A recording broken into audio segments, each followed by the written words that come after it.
Hello and welcome to Grognard's Solo Gaming. I am the Grognard and today we are continuing our druid shenanigans in Reclamation, Slums of Phlan. So in case you have not watched part 1, you should probably do so before watching or listening to this part. We have just entered the building and we have stumbled upon 6 kobolds that we are going to fight. And the kobolds have an AC of 12 and 5 hit points. They have sunlight sensitivity and they have pack tactics. So just like the rats, they can gang up to gain advantage. They attack with daggers with a +4 to hit and a damage of 1d4 +2 piercing damage. They have a dex bonus of +2, so let's see if they win the initiative.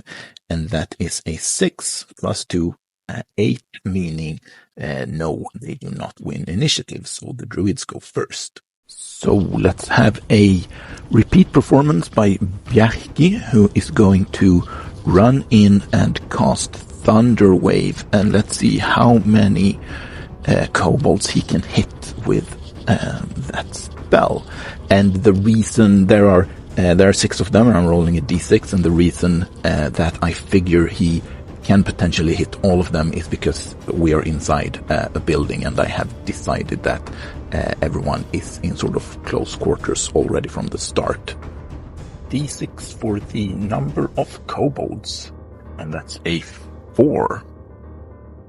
4 Constitution saving throws versus DC 13, and they have a con modifier of -1, so let's see how they do. 5 is a failure, 7 is a failure, 3 is a failure, and 17 is a success. So that is not looking very good for the kobolds. And 2d8 of damage is a lot when you are a kobold with only 5 hit points. Let's see. Oh, that's a 7 and a 6. 13 points of damage. That kills half the kobolds in one spell. Good start. All the druids are going to cast Shillelagh, but Bjarki is not going to be able to attack. So let's see how they do. That was not a very good roll. 2 misses, 6 misses, but 17 hits. So that would inflict 3 plus a d8, 8 points of damage. So that would have been Svein killing a 4th kobold this round. 2 kobolds are enough for them to activate tactics, however. So let's see who they go for. They go for Jökull.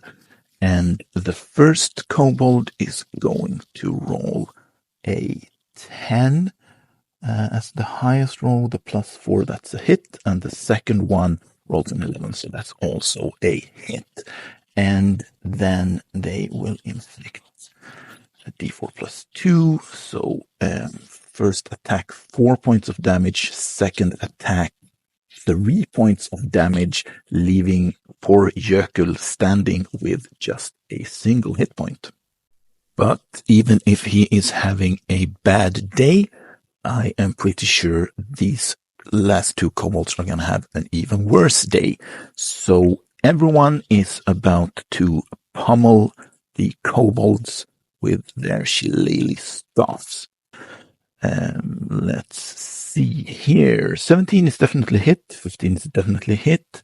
6 is a miss by 1, but an 8 is actually a hit. So 3 hits with their staffs. Let's find another d8. So let's see here. First strike, 10 points of damage, kills a kobold. Second strike, another 10 points of damage, killing the last kobold, leaving poor Svein standing there with a hit that has no target. Being intelligent enemies, the kobolds are worth 2d6 gold pieces each. And it's 8, 10, 12, 13, 20, doubled up to 40 So that's 40 pieces of gold, and they are worth 150 XPs, meaning the party now has the 1200 XP they need to all level up, and that makes me a very happy solo gaming grognard. Party is therefore going to go straight to New Phlan to level up. So let's see if I have an encounter in Hex A2. And that's a 4, so still no random encounters. And then I am stepping onto A1, and that is entrance New Phlan, so they successfully reach safety without any incidents. And to celebrate, they are all going to join a drinking contest, and they are all going to bet the maximum 25 golds. Let's see how they do. It's a Constitution saving throw DC 13, and no one has a bonus. So an 18 succeeds, 10 fails, 6 fails, and 3 fails. So only Jökull manages to keep it together after drinking heavily, meaning all in all they lost 75 gold, and he gets 25 back, and he wins 25. So that would be 50 lost gold pieces, but totally worth it as you level up to reach level 2. And even though it would have perhaps been a tactical advantage, I am not going to go look at the costs on the quest board. I am simply gonna let the druids get straight to the inn, take a long rest, and level up. After their long rest, the druids have 1,616 gold pieces left. And they gain some new fun abilities. First of all, they get Wild Shape that allows them to transform into various animals, and they get their Druid Circle, and they also gain 1 first level spell, meaning they now have 3 level 1 spells each. And as most of you have probably guessed already, they are going to the Druid Circle of the Moon, which makes their Wild Shape more powerful. Quickly summarized, Wild Shape allows the Druids to use a bonus action to turn into a beast that they have seen before. And that is because they chose Circle of the Moon. That changes it from an action to a bonus action.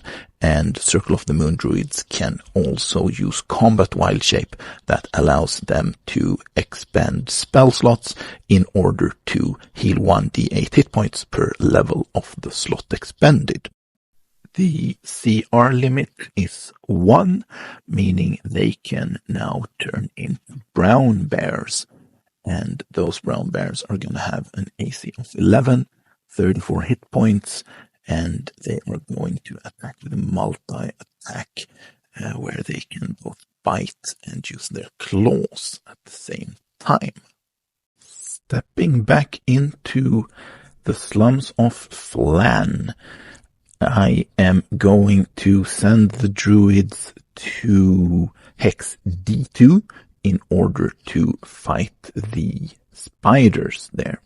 So let's see how it goes. First hex is B1, and that's no encounter. C1, no encounter. D1, still no encounter.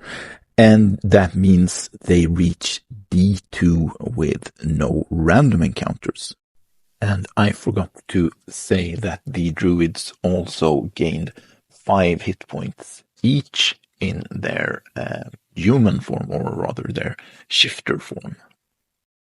So, giant spiders have an AC of 14, 26 hit points, and they attack with a bite that they have a +5 to hit with, and it inflicts a d8 plus 3 piercing damage, and the target must make a DC 11 Constitution saving throw, taking 2d8 poison damage on a failed save, or half as much on a successful one. Pretty nasty. With a dex bonus of +3, let's see if they can win the initiative. And they rolled an 8, so they just barely missed the initiative by 1. So that is very good news for the druids, who then go first. Bring on the wild shape shenanigans. The druids are all going to turn into bears, brown bears, and then they are going to rush the spiders. Spiders versus bears. Yeah. Here we go.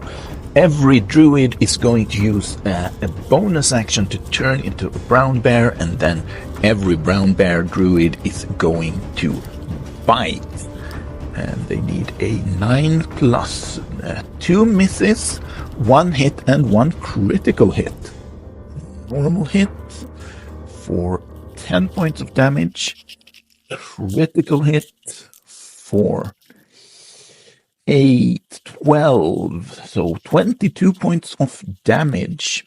Then, thanks to multi-attack, all the brown bear druids are going to slash the spiders with their claws. Here we go. And that would be, 9 plus. That would be 4 attacks that hit. Very nice. The first claw attack automatically kills the first spider that only had 4 hit points left. Second hit inflicts 13 points of damage. The third hit inflicts another 13 points of damage, which is actually exactly what is needed to kill the second spider. This is going really well for the druids. That leaves 1 more claw attack for the third and last spider, and it suffers 9 points of damage. So the spider is going to attack a random druid, and that ends up being Adu, and it's going to bite, and that's a hit, unfortunately, for the druid. So that would be 1d8 plus 3. He rolled a 1. 4 points of damage for Adu. And then he rolls a Constitution saving throw, and when he is a bear, that's with a +3, DC 11. He rolls a 9, so he succeeds, and he only suffers half of 2d8 poison damage, which results in a 5, meaning he has taken a total of 9 hit points of damage. Then we're back to the druids, and the odds of this poor spider surviving another round, let's just say it's not looking good. So 3 hits and 1 critical. I am not even going to bother doing the numbers for this. The third spider simply dies. 3 giant spiders are worth 600 XP, so that places the party at 1,800 XP after the fight. And I am going to give the druids a short rest now, because if they have a random encounter, they still have wild shape to use in the fight. And after that, I am going to head for the goblins in G2. Rolling for random encounter for the short rest. That's a 6, so the druids are all right. And that means they all have 2 wild shapes again. So then I am going to go into E2. And I rolled a 2, so I am fine. I'm going into F2. I rolled a 1. Random encounter time. Finally, let's see what happens. Random slum encounter, rolling 1d20. I rolled a nat 1. As you walk through a narrow alley with crumbled buildings left and right, you hear the loud squeaking of a pack of filthy, hungry, and frenzied giant rats. 6 of the vile creatures rush out of their hiding place and attack. Alright, giant rats. AC 12, 7 hit points. Keen smell, pack tactics, we know what that one does. They attack with a bite, with a +4 to hit. That inflicts a d4 +2 piercing damage. So let's roll their initiative with a +2. They roll a 9 +2, that's an 11. That is not enough, so the druids go first. I am actually going to save my wild shapes, so Bjarki is gonna do what he usually does when they win initiative, and that is to rush in and cast Thunder Wave. So let's see how many rats he can hit. 4. I feel like this has happened before. So 4 Constitution saving throws. Rats have a +0. The DC is 15. That would, they all failed, wow. And 2d8 of damage, that is 7 points of damage, which is exactly what is needed to kill them. So 4 rats killed in 1 spell. I feel like Bjarki is the MVP of this fight already. Then everyone casts Shillelagh, and everyone except Bjarki swings at the rats, and let's see how they do. Well, 5 is a miss, unfortunately, but the other 2 hit, Jökull and Svein. So let's see how they do. The first hit inflicts minimum damage, 4 points, and the second attack inflicts 9 points of damage. So that leaves only 1 rat standing for their round. That means the rat that is now alone does not get back tactics, and it is going to attack a random druid, Eidur, and it hits him with a 19 and inflicts 3 + 2, 5 points of damage.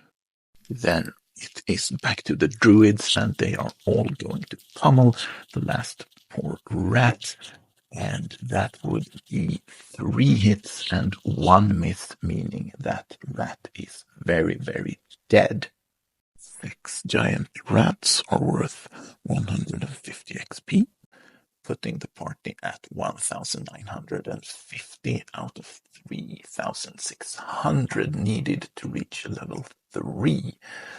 And then they are moving on from F2 into G2, where they are going to encounter 6 goblins for the quest. So let's see how that goes. Before the fight, Eidur would have healed himself with Cure Wounds, and he rolled 3 + 3 for 6, meaning he has suffered no damage anymore, so he has lost 1 spell slot. So, goblins, AC 15, hit points 7. They have nimble escape.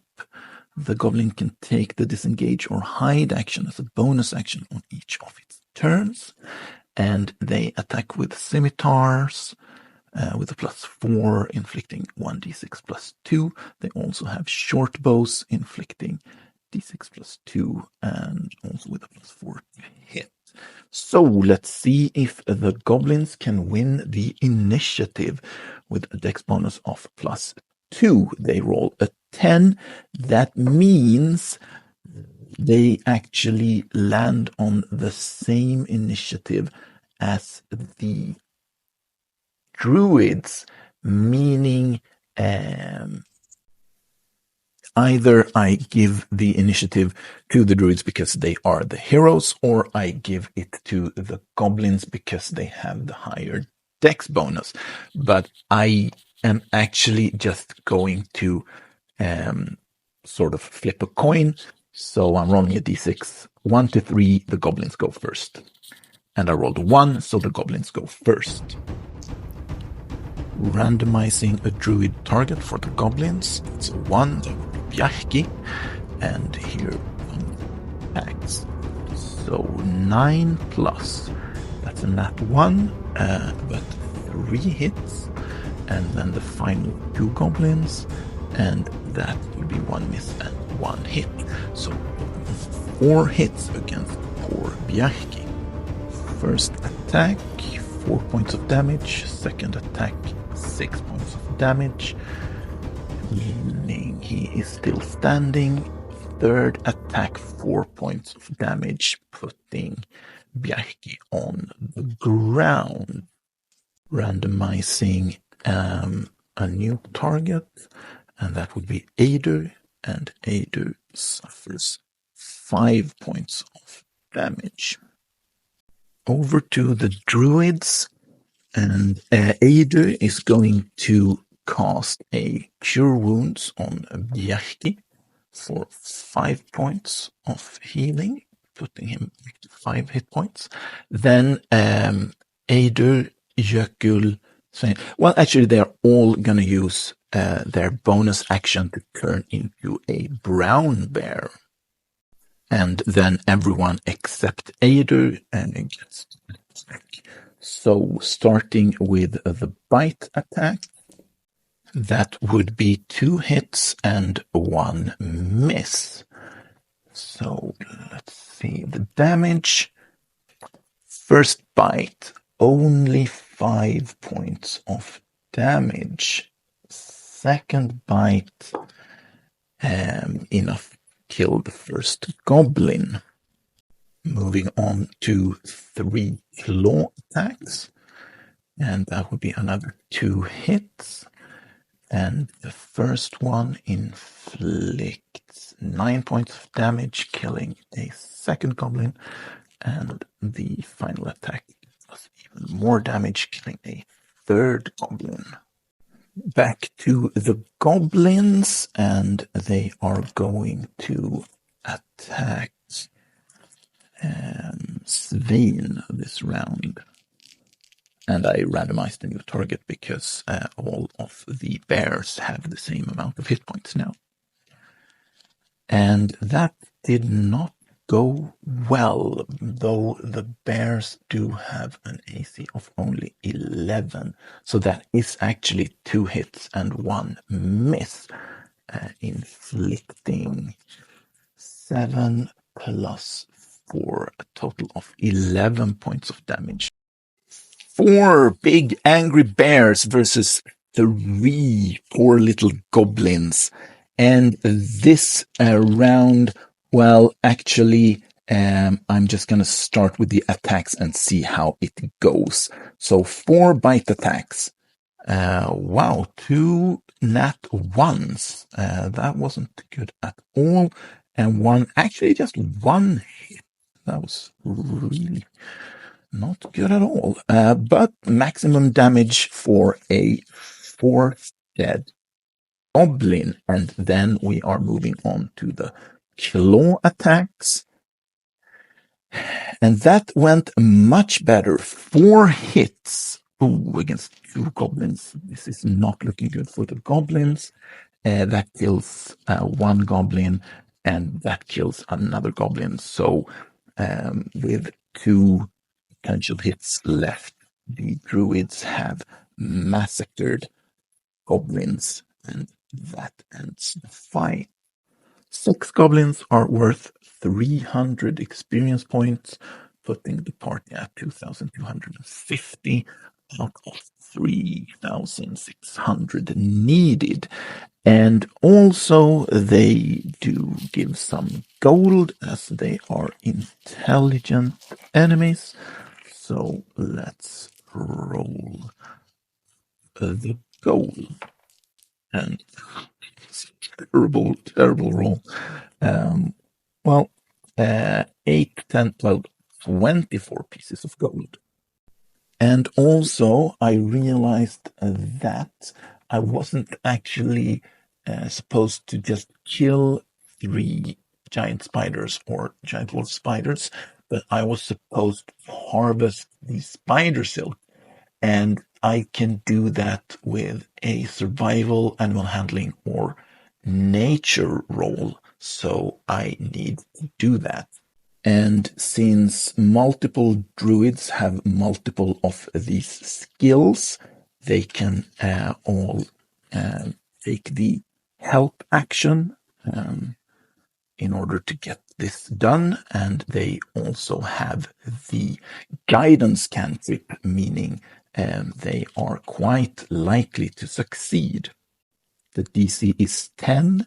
They have a +5 to survival. They have plus a D4 for guidance, and because they take the help action, they roll with advantage.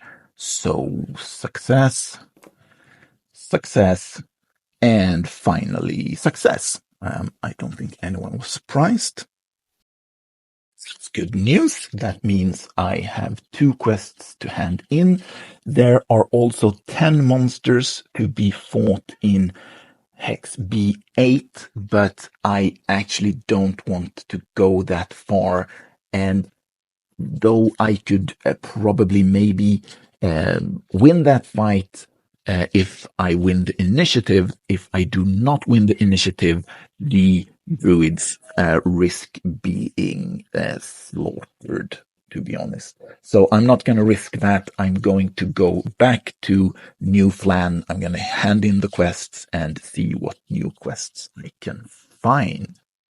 I am in G2 and I am moving to F2. No random encounter. E2, nothing. D2, nothing. C2, nothing. B2, nothing. A2, still nothing. And A1 is the gate. So I'm not going to roll for that one. But rather the druids are all going to enter a new flag.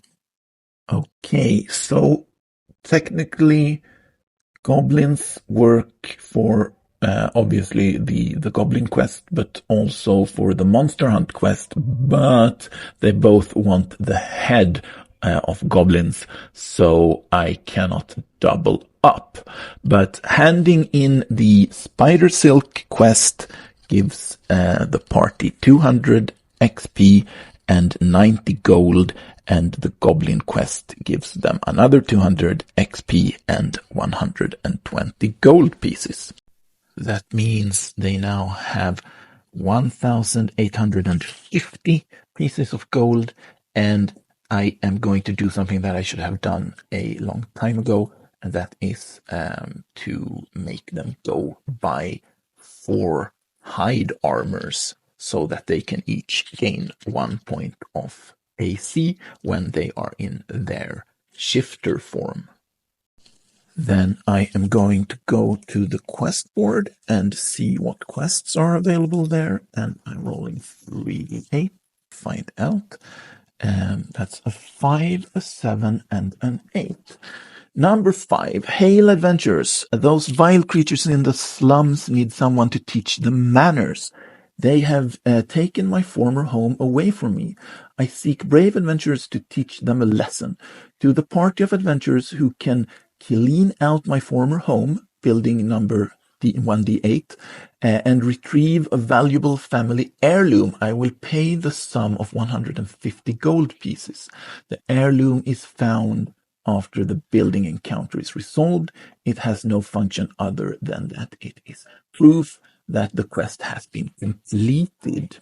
Right. So before I roll to find out which building this quest is in, I have to number the buildings on my map. And I'm going to put that on the screen right now. And now I can roll a d8 to find out which one it is. It's this number 8.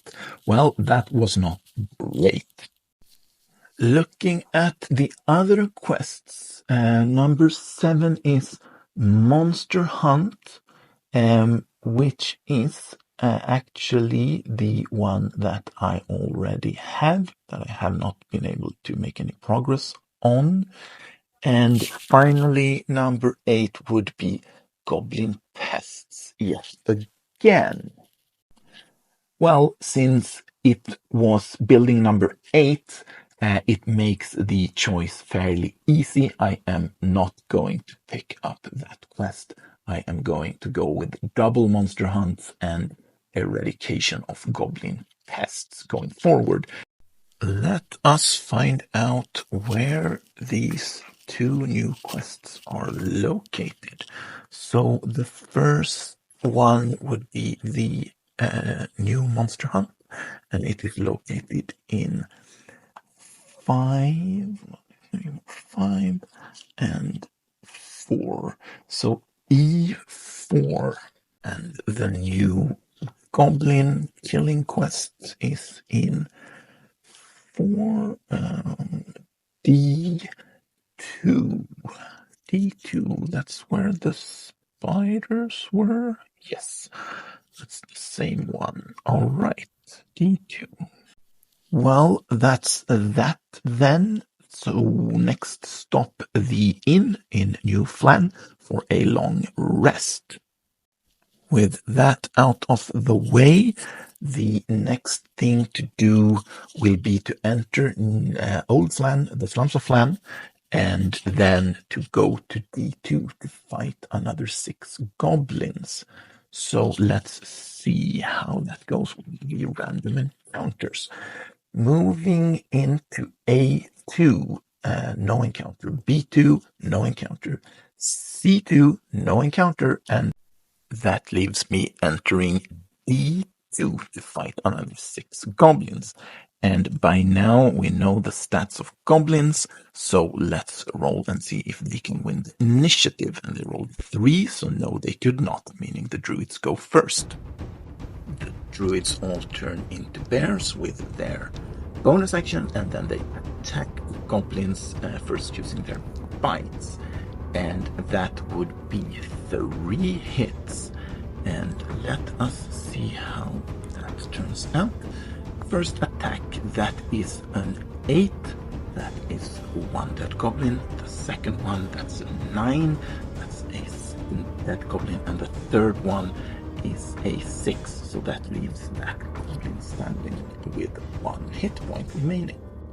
Then for the claw attacks, let us see. Ooh, that's another 3 hits. And, well, the first hit automatically kills the goblin that only had 1 hit point. Then the second, oh my god, 14 points of damage. And the 15 points of damage. That would put another 2 goblins in the grave, leaving 1 last remaining very brave goblin. And he is going to swing his scimitar at a bear, and he hits, and bear happened to be Jökull, and Jökull suffers 7 points of damage. And then that goblin dies because it suffers 8 attacks. That would be 300 experience points, putting the party at 2,950 out of 3,600. But even if they hand in this quest right away, that is still not going to level them up. They also gain 5, 10, 11, 22 pieces of gold. As things are starting to get rather easy, I am going to spice things up by going to building number 1 in hex B3 in order to have a level 3 encounter.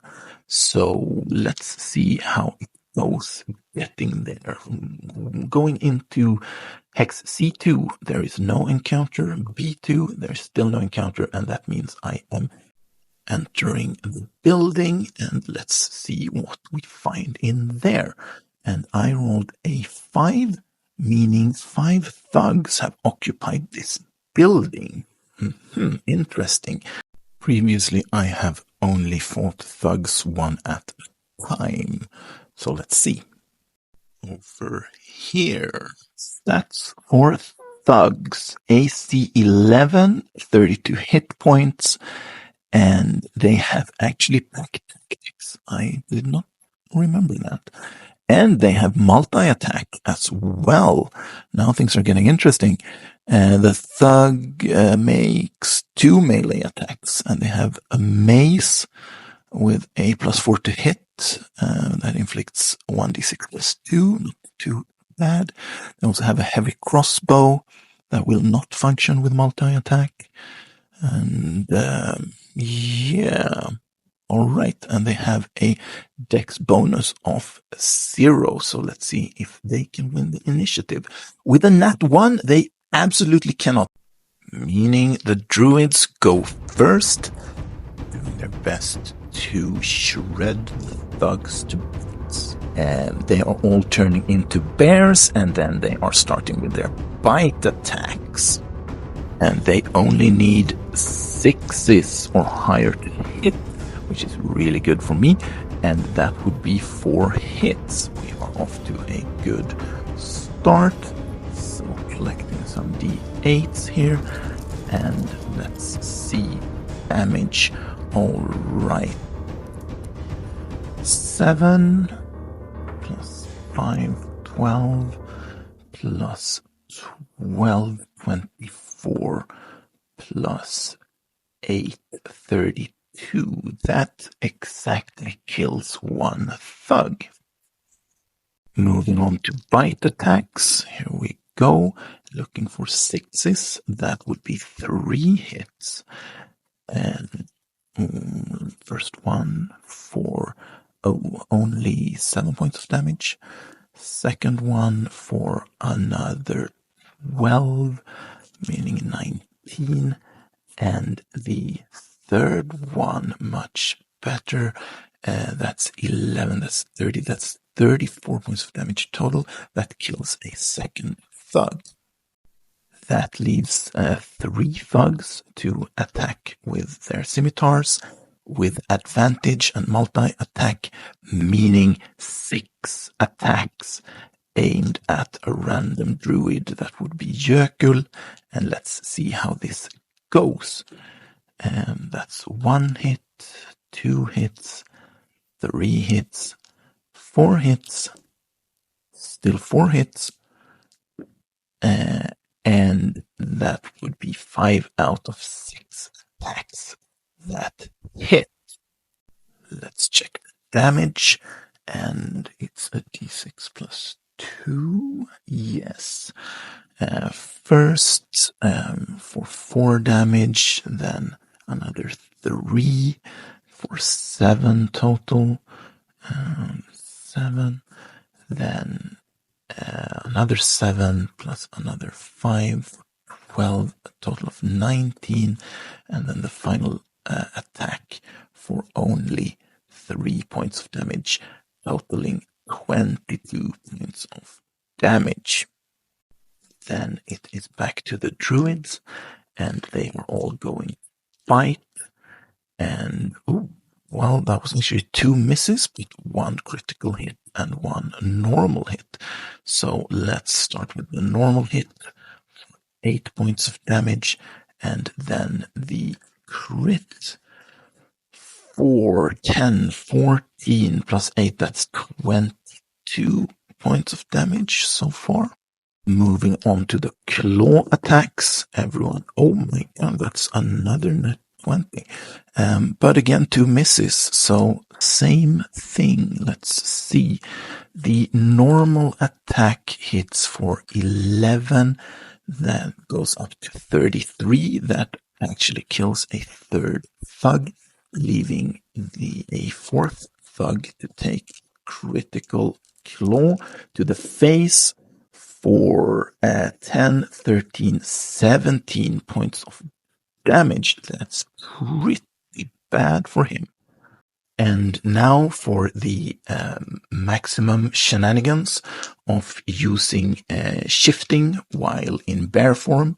So all of the druids are going to shift, and they are going to use the bonus attack to make a second bite attack. And let's see how that goes. That would be 4 hits, and these bite attacks inflict 1d6 plus 4 points of damage. So the first one for 6 points of damage, and then the second one for 9 points of damage actually kills that thug.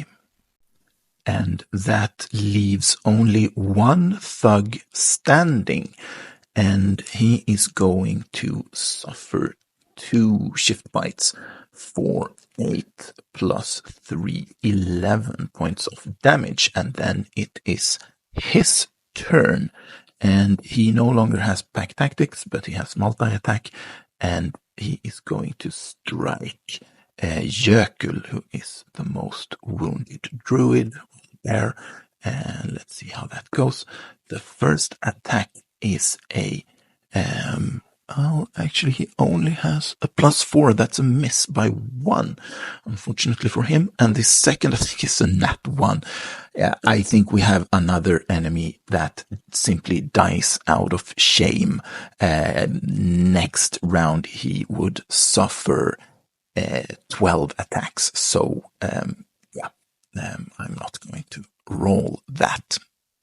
All right, so 5 thugs are worth 500 XP, putting the party at 3,450 out of 3,600, meaning that when they hand in Goblin Quest, they are going to reach level 3, which is excellent. And also, since thugs are intelligent enemies, they give me some gold, 15, 18, 36 pieces of gold. Not too bad. So now I am just going to go straight back to New Phlan if the dice gods will let me. So there will be one encounter potentially in Hex A2, and I am rolling that now. And that's a 5, so no encounter going home. And that means the druids enter New Phlan, and they hand in the Goblin Quest for 200 XP and some more gold.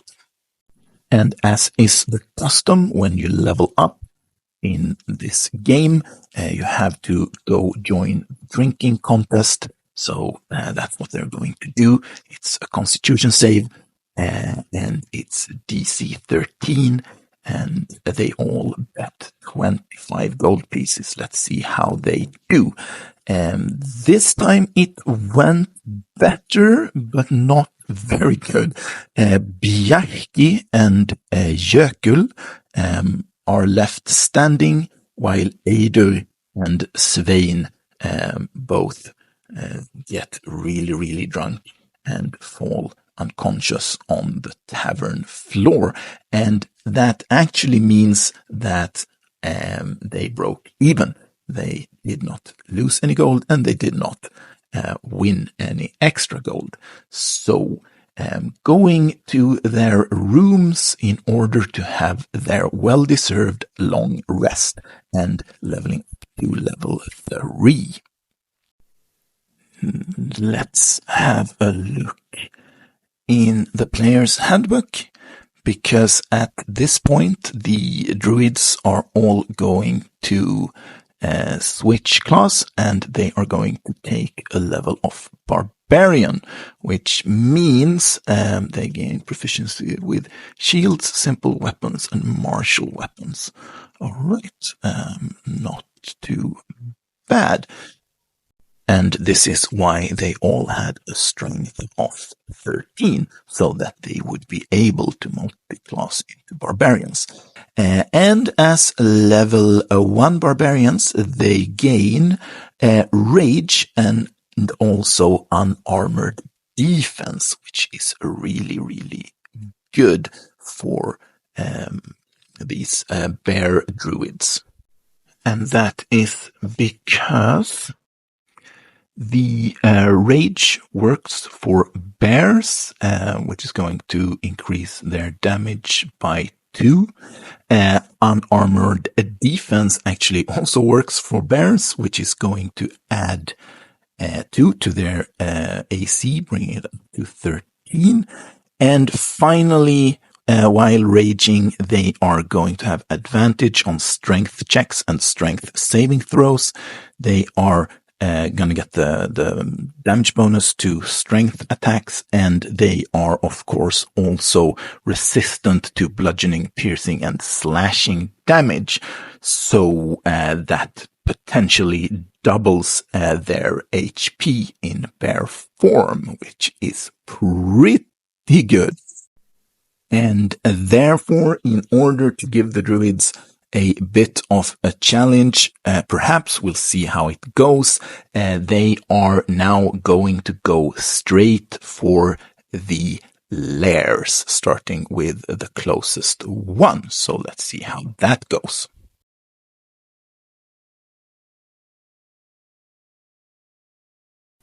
I realized I should have picked up a replacement quest for the Goblin quest, so I went ahead and did that, and I rolled another 7, so I now have the Monster Hunt quest 3 times over, and this one is located in B10, but I am not going to go there. I'm going to head for the first lair in Hex C4.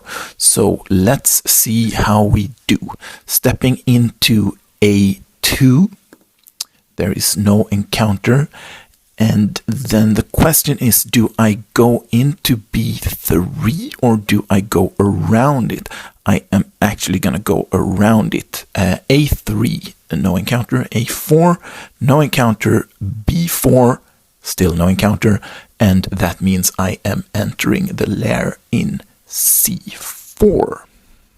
Rolling on the lair encounter table, it's a d6, so let's see what we get. I rolled a 5. A hobgoblin lair, 6 hobgoblins. Ooh, alright, interesting. Let's look at their stats. Alright, hobgoblins, AC 18, that's pretty high, chainmail, shield. 11 hit points, that feels quite low. And then martial advantage. Once per turn, the hobgoblin can deal an extra 2d6 damage to a creature it hits with a weapon attack if that creature is within 5 feet of an ally of the hobgoblin that is not incapacitated. And they attack with long swords for a d8 plus 1 damage. They have a plus 3 to hit. That's also quite low.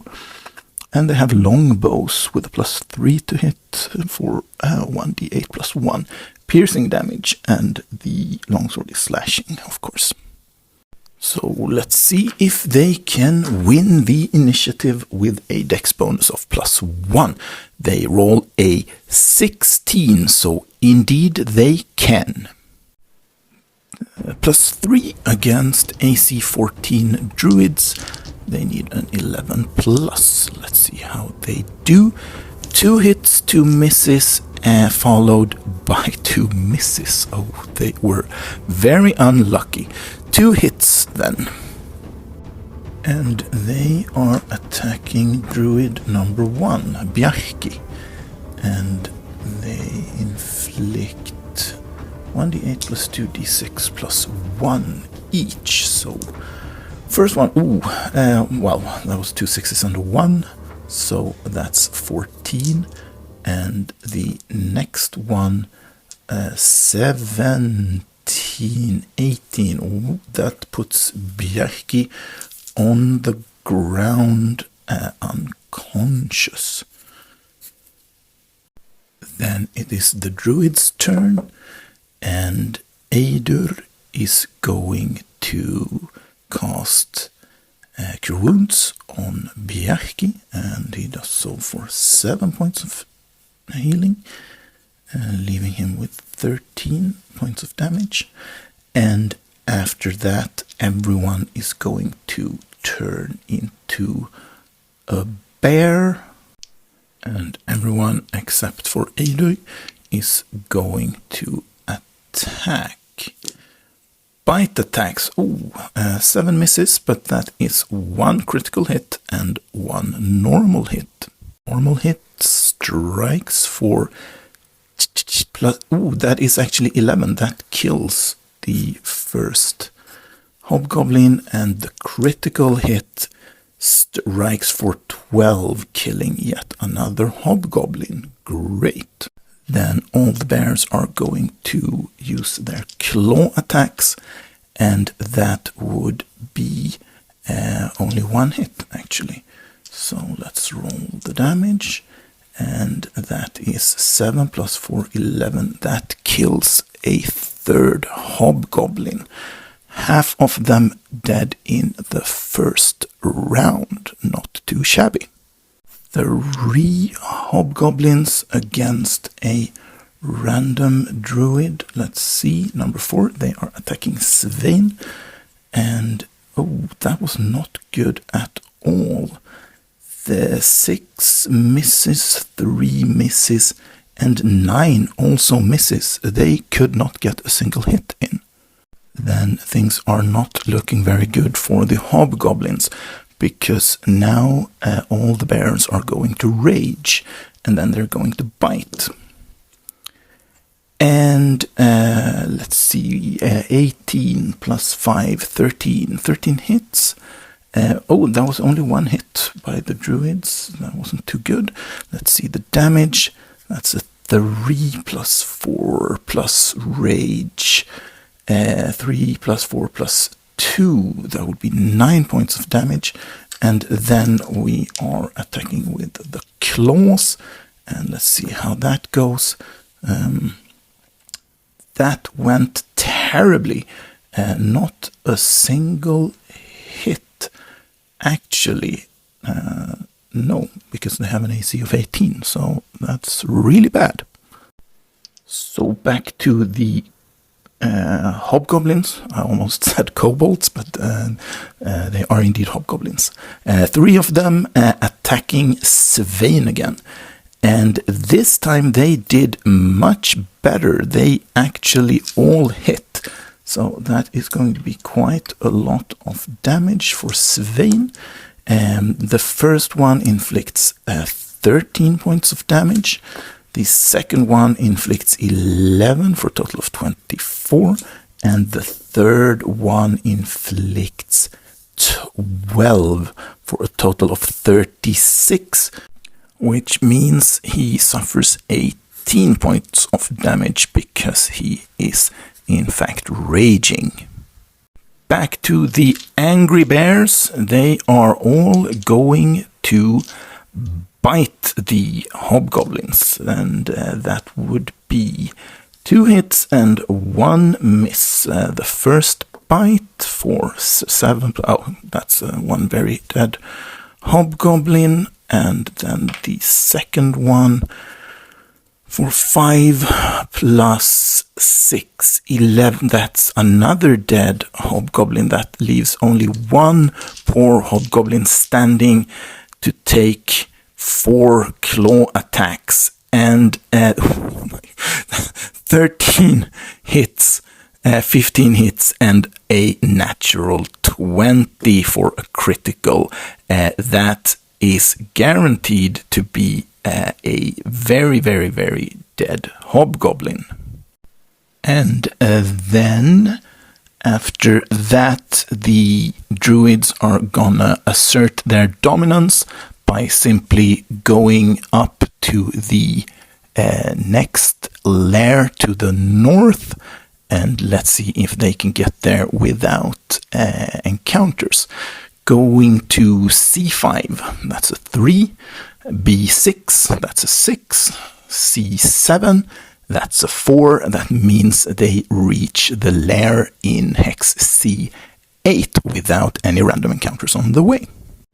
And entering the lair, they find, I'm going to roll a d6 on the lair encounters here, a number 2.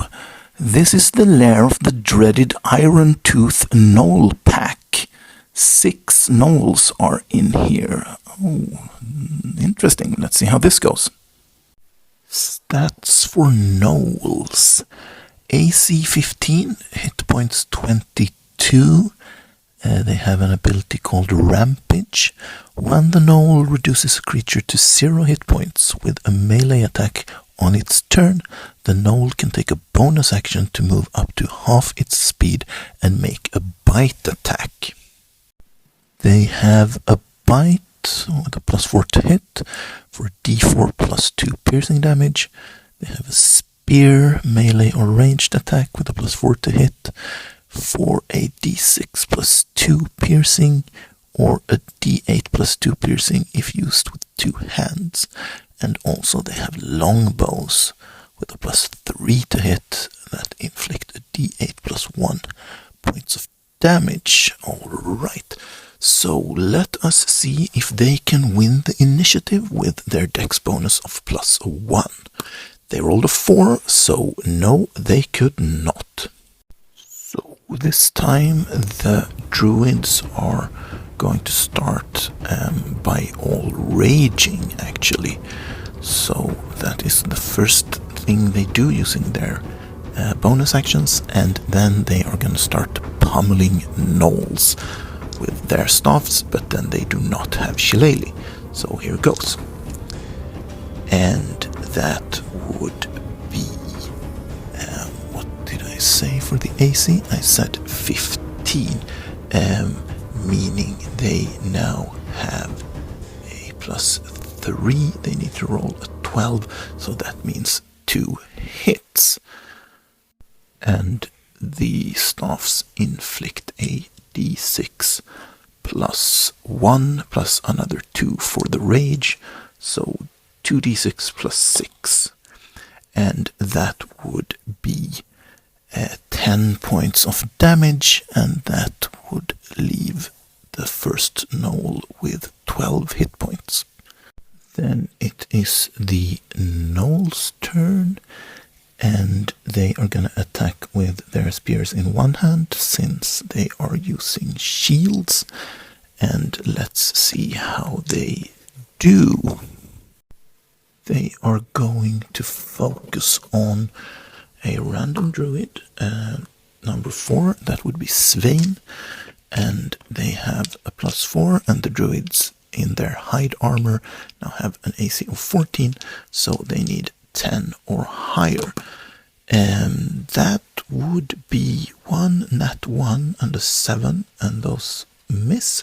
2 19s will hit, and then 2 more, and that's an 8 and a 4. That was quite bad for the gnolls. They only manage 2 hits, and those hits will inflict 1d6 +2. So 4 + 7, that's 11, and half of that due to the rage. Back to the druids, and they are all going to turn into bears, and then they are going to bite the gnolls.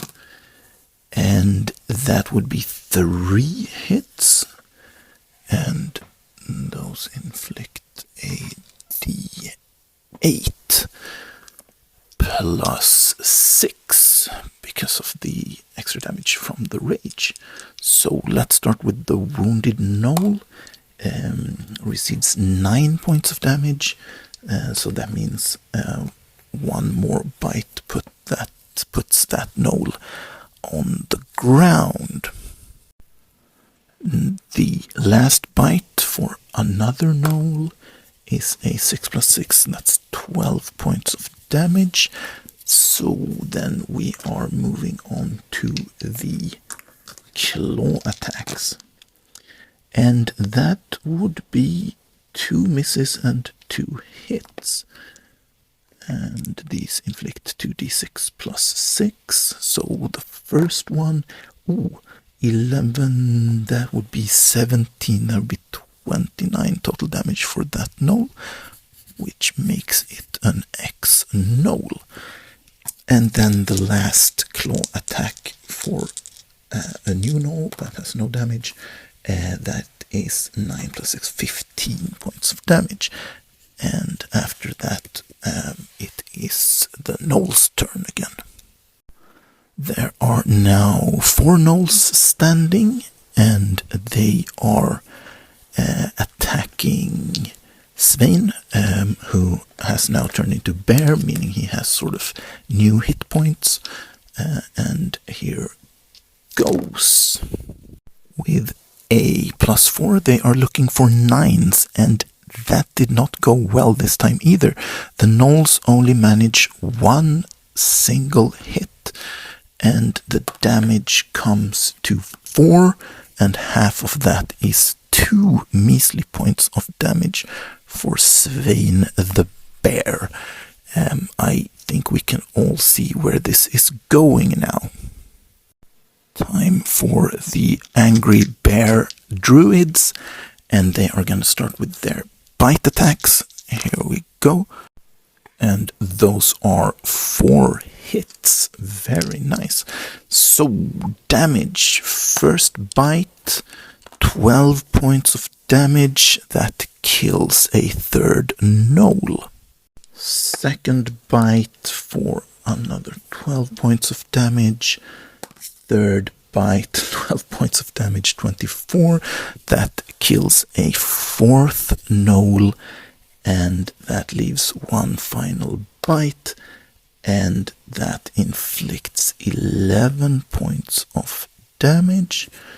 And then we are moving on to the claw attacks, and that would be 2 hits.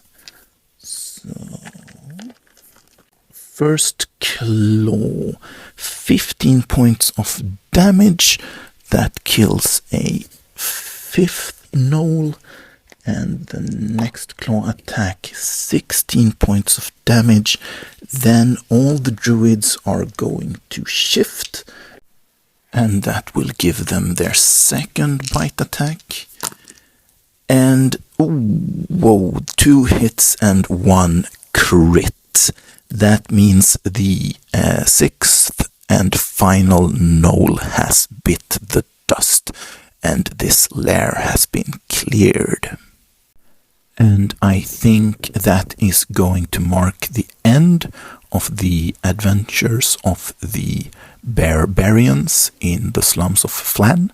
I don't think the world needs more of this bloodbath. I think their dominance has been firmly established, and I don't think anyone doubts that they would clear the last 2 remaining lairs with ease.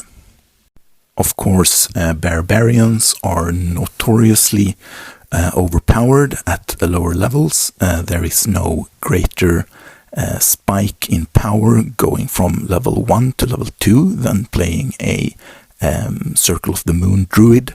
The extra hit points and the attacks and everything from the brown bear is it's simply overpowered. And that was sort of the joke between me and Carsten, that I would make really, really powerful characters and crush the module. So that was the reason for this party. I do not recommend playing this type of character in a group with other people, because the barbarians at lower levels are so overpowered that it's very easy to overshadow the other players. But for solo, you don't have that problem, so if you want to try this for a solo game, feel free and knock yourself out. But also be aware that this build quickly tapers off from its peak power at level 4, and it really is not good at all for high level play, just so you know. I want to thank Carsten from Solo Spelunking very much for creating this module and sharing it with the rest of us. I think it's easy to see how he has continued to build on this idea in his second module, the Explorers of the Untamed Wilds, that I played and reviewed previously on the channel. I have had a very fun time playing my overpowered druids in Reclamation Slums of Phlan, and I would recommend the module to anyone who wants to play a more effortless type of solo RPG. Also, if you are new to the hobby of solo RPGs, then I think this would be a great place to start. Now, it seems I have been quite bitten by the YouTube bug, and I'm really enjoying making these types of videos. So my next project will be to play Curse of Strahd solo here on the channel. And if that is something that sounds interesting to you, please go ahead and subscribe so you don't miss it. And with that, I thank you very much for watching, and hopefully I will see you in the next video.